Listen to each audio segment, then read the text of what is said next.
Hey, what's up everybody? Got a new digital pressure gauge that I'm going to be testing out today against a couple others, the other digital that I've been using, and we'll go ahead and compare it to the floor pump that I've been using as well. Just recently, the Topeak Shuttle Gauge Digital came out. They had an analog version of it, so we're going to be taking a look at this one today, hoping that it works a little bit better. The other one that I found in my searching was the EVT. I think it's called the Bleedin gauge, and they're based out of Portland, just a little bit north of where I am right now. So if this one doesn't work out, I may end up going that route, but those are pretty pricey. They're about $110. Really nice gauges, high quality stuff. But this one has some nice features.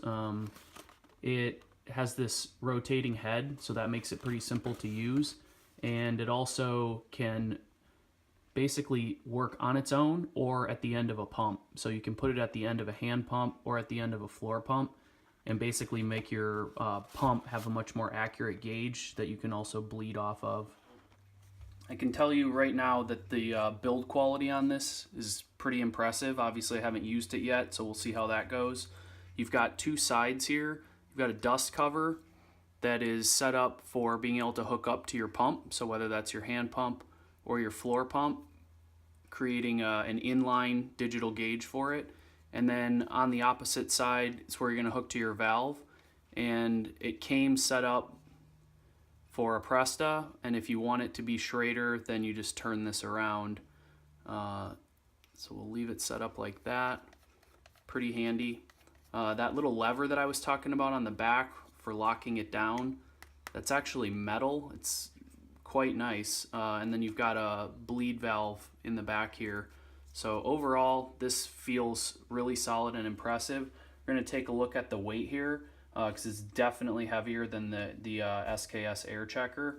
So measure the Airchecker first, and hopefully you can see that, but it's 44 grams. So it's pretty light, something that I actually carry in my pack pretty much at all times. I'm also running plus tires, 2.8s on my hardtail, so that makes it a little more important to get the pressure just right. And then if we check this one, we're at 106, so significantly heavier, much more heavy duty unit. Maybe not quite as ideal for carrying, but as you can see, size wise it's not really a problem. So it's just a matter of if you feel like you're going to be using it on the trail or not. Definitely nice thing though to have in the car for the trailhead. Alright, so I've got a 27.5 by 2.8 here. This is a Salsa Wood Smoke. It's the Carbon XO1 Eagle build, and I ended up picking this bike up because I'm waiting for an Ibis Mojo HD4 that's on order, and that was back ordered about 2 months, so I decided to kind of grab something at the other end of the spectrum in the meantime. Kind of a trail bike, want to use it for bike packing. Without further ado, let's take a look at the pressure here and see how these gauges compare. Maybe a little bit higher, but right around 20. And then we'll see how it compares. Obviously, it's not the most scientific experiment, and time will be a better tell for just how accurate these are. Both the SKS and this Topeak shut off automatically. There is no off on them.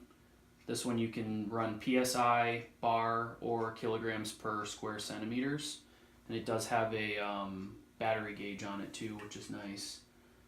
Alright, so, oh yeah, that's cool. This swivel head is super smooth. This thing is impressive so far.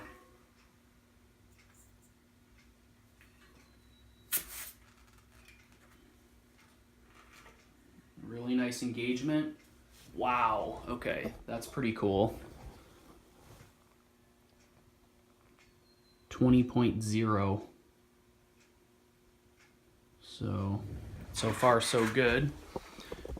And let's take a peek with the SKS Airchecker.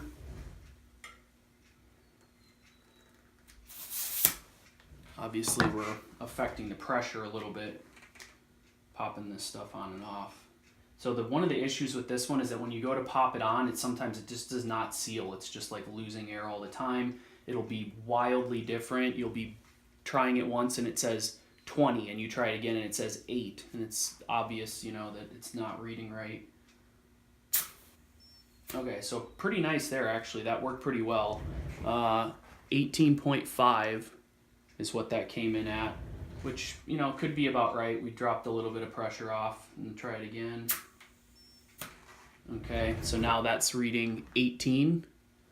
And I'm going to go ahead and try the Topeak again and see how that compares. Okay, so the Topeak is reading 19.5. So like I said, only time will tell. In the end, the actual pressure that you're running in there isn't quite as important as the consistency of the pressure, so that if you know you like it at 19 and your gauge is always reading consistently 19 when it's at that same pressure, that's kind of the most important thing. You obviously don't want to get too low and start denting rims or something. But once you figure out what you like on any given gauge, as long as that gauge keeps on reading, you should be in pretty good shape. All right, one last thing I want to chat with you guys about, and maybe get your opinion. I really don't know for sure, and maybe it doesn't matter, but I used to always check and fill my valves at the top here because I'm running tubeless, and I wanted to keep the sealant down at the bottom and away from the valve stem so that it wasn't coming out, plugging my valve, plugging my pump, or plugging my digital gauge.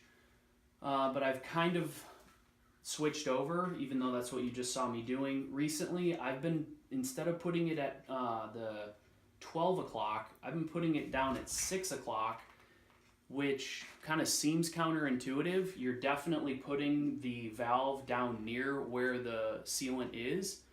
But at the same time, if you think about it, if there were any sealant in your valve stem, if any had been in there, this would allow gravity to kind of draw it down, and the sealant that's in the tire should be pulled at the actual bottom of the tire and not kind of, it's not just going to get drawn up into the valve. I suppose you could, you know, put it at like 5 o'clock to kind of keep it away, 5 o'clock or 7 o'clock to keep it away from the sealant, which would then be at the bottom, but still give an angle for the sealant to kind of flow out. I don't know, maybe it doesn't matter. To be honest with you, I used to be running Stans, which is more liquidy, and now I've switched over to the new Finish Line stuff, which is not ammonia based, and it doesn't ever dry out, and it has more of the consistency of, like, I don't know, like almost like yogurt. It's kind of like a heavier sludge. And so I actually haven't seen any come out at all, so maybe it won't be an issue.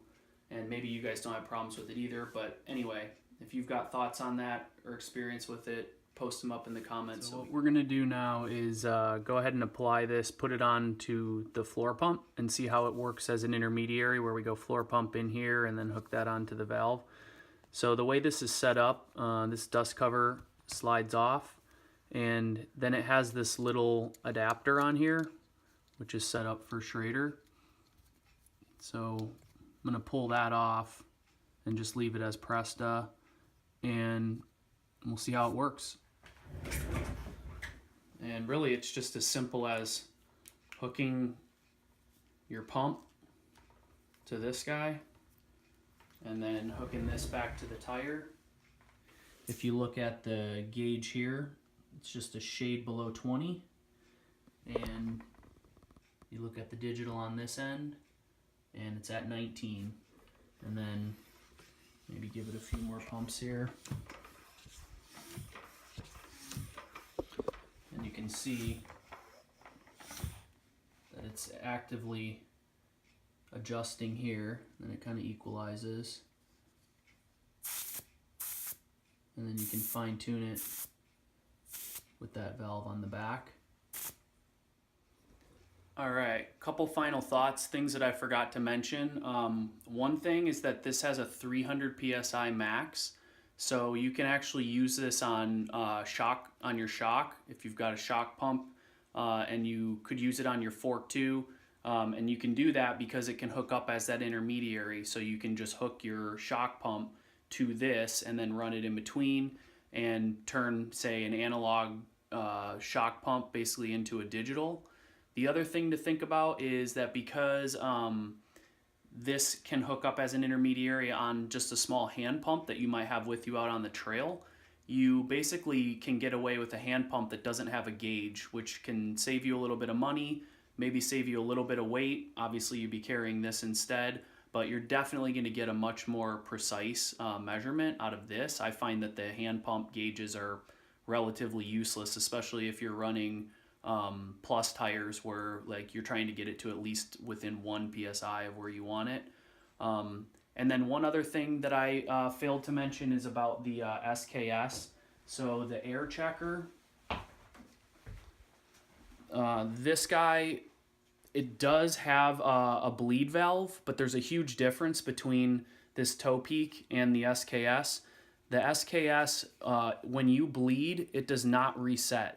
So you have to pull it off and then pop it back on again after you've bled it. So in essence, it's kind of pointless, the deflate valve, in my opinion, because you might as well just take it off and bleed some air out with your finger and then check it again. Unlike the Topeak, which, as you saw, you can be bleeding and actively watching what PSI you're running, kind of let it calibrate a little bit, let it equalize, but you can bleed and monitor it as you go and then just stop right where you want and you're done. So with the SKS, because you have to bleed it and then check it, sometimes you end up bleeding too much and then you got to throw a pump on there and go back up. So overall, it's just hands down, this is a way nicer system than that SKS, and I'm going to be happy to move on to this one. Hopefully it keeps working as well as it seems to be working today. Thanks, everybody.